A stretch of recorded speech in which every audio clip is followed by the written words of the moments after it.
दोस्तों, मेरे चैनल में आपका स्वागत है।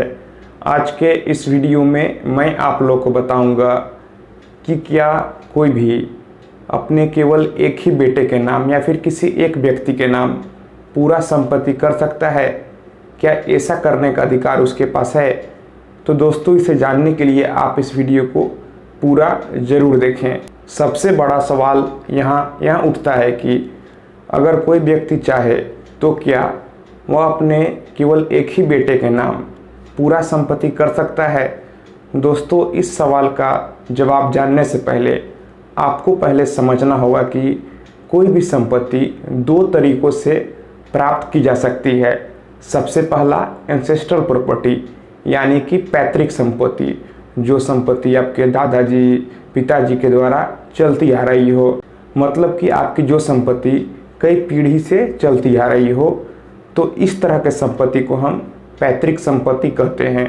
और दूसरा एक्वायर्ड प्रॉपर्टी यानी खुद से कमाई हुई संपत्ति, जो कि आप अपने नौकरी के माध्यम से या फिर अपने बिजनेस से जो पैसा अर्न करते हैं, जो पैसा कमाते हैं, उससे आप कोई घर लेते हैं, कार लेते हैं, ज़मीन लेते हैं, किसी भी तरह का कोई भी संपत्ति लिखाते हैं, तो फिर इसे एक्वायर्ड प्रॉपर्टी बोला जाता है।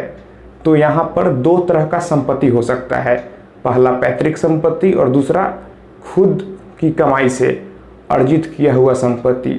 तो यहाँ पर जो पैतृक संपत्ति है, ना तो इसका वसीयत बनाया जा सकता है, ना ही किसी को गिफ्ट किया जा सकता है, ना ही किसी के नाम किया जा सकता है।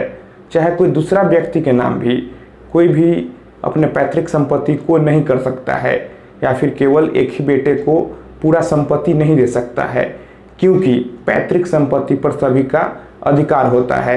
जैसे ही कोई बच्चा जन्म लेता है, फिर जन्म लेने के बाद से ही उसका पैतृक संपत्ति पर अधिकार हो जाता है।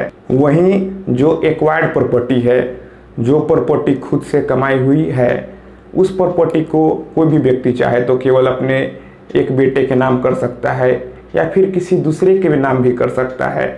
लेकिन पैतृक संपत्ति पर घर के जितने सदस्य हैं, उन सभी का बराबर अधिकार होगा। पैतृक संपत्ति किसी एक व्यक्ति की नहीं होती है, वह पूर्वजों से चलती आ रही होती है, इसलिए पैतृक संपत्ति पर सभी का अधिकार होता है। वहीं जो खुद से अर्जित हुई संपत्ति है, उस पर उसी व्यक्ति का अधिकार होता है जिस व्यक्ति के नाम से वह संपत्ति है, क्योंकि उसने अपनी कमाई से उस संपत्ति को अर्जित किया। अगर मैं यहाँ पर एक एग्जाम्पल लूँ, सपोज दैट एक्स एक व्यक्ति है और उसका दो बेटा है, वाई और जेड। अगर एक्स के पास कोई एंसेस्ट्रल प्रॉपर्टी है, पैतृक संपत्ति है, तो फिर वह चाह कर भी अपने केवल एक बेटे के नाम नहीं कर सकता है। उसे दोनों बेटों को बराबर हिस्सा पैतृक संपत्ति में देना होगा।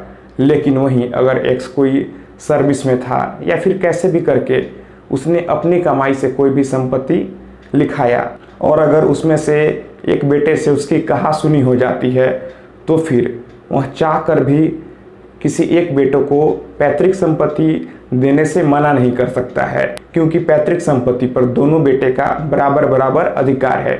वहीं जो संपत्ति उसने खुद की कमाई से अर्जित किया, वह चाहे तो अपनी मर्जी से किसी को भी दे सकता है या फिर अपने बेटे को छोड़कर किसी और के नाम भी कर सकता है।